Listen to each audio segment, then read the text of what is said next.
আজি সভাৰ সভাপতি মহোদয়, শ্ৰদ্ধাৰ প্ৰধান শিক্ষক মহোদয়, শিক্ষাগুৰুসকল আৰু দাদা বাইদেউ, মোৰ অতি মৰমৰ বন্ধু বান্ধৱী, ভাইটি ভণ্টি সকলোলৈকে সশ্ৰদ্ধা প্ৰণাম জনাইছো। আজি আমাৰ অতি শ্ৰদ্ধাৰ মাননীয় শ্ৰীযুতা মীনা বাইদেউ অৱসৰ দিনটোত এই মুহূৰ্তত সহস্ৰ সন্মানেৰে সেৱা জনাইছো। বাইদেৱে আমাৰ সকলোকে জ্ঞান দি পোহৰৰ বাট দেখুৱাই আগবঢ়াই আছে।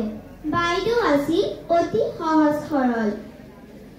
মই বাইদেউক যোৱা 2021 চনৰ পৰাই পাইছিলো।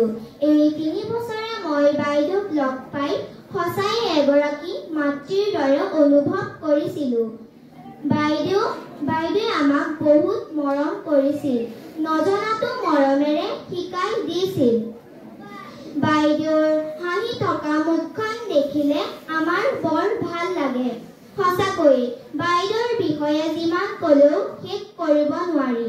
গতিকে এই অৱসৰে সমাজৰ বিভিন্ন দিশত সেৱা আগবঢ়াই সকলোৰে মনৰ আশা জীপাল কৰিবলৈ ভগৱানে যেন তেখেতক সুস্বাস্থ্য আৰু দীৰ্ঘায়ু কৰি ৰাখে। মই বাইদেউৰ চৰণত এতিয়া আশীৰ্বাদ লৈ মোৰ ক'বলগীয়াখিনি ইয়াতে সামৰি মাৰিলো। ধন্যবাদ। বিশিষ্ট অতিথিবৃন্দসকল আৰু আজি মোৰ ইয়াত থকা বন্ধু বান্ধৱী তথা ভাইটি ভণ্টিসকল, আজিৰ এই বিদায় ক্ষণত মোৰ বাইদেউক বিদায় জনাবলৈ ভাষা নাই।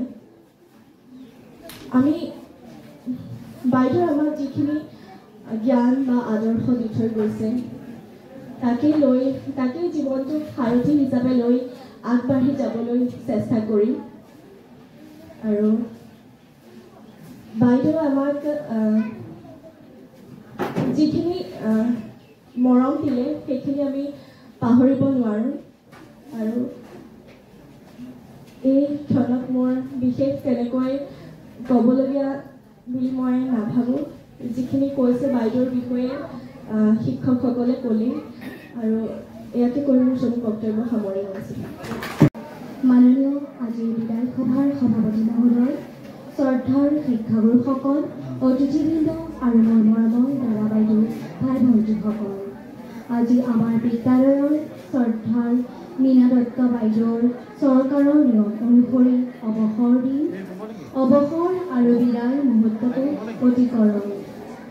যি কি নহওক, বাইদেৱে আমাক সৰুৰে পৰা অতি যতনেৰে পাঠদান দিছিল, নজনা কথাবোৰ শিকাই দিছিল। আমাৰ বিদ্যালয়ৰ একমাত্ৰ বাইদেউ আমি কেতিয়াও পাহৰিব নোৱাৰিম। আমি যদি বাইদেউক অজানিতে কেতিয়াবা দুখ দিছিলোঁ, সৰ্বদুখ আজিৰ এই বিদায় বেদিকাত পাহৰি আমাক আশীৰ্বাদ প্ৰদান কৰে। সদৌশেষত মই ভগৱানৰ ওচৰত প্ৰাৰ্থনা কৰিছোঁ যে বাইদেউ সদায় সুস্বাস্থ্য আৰু দীৰ্ঘায়ু হৈ থাকক। ধন্যবাদ।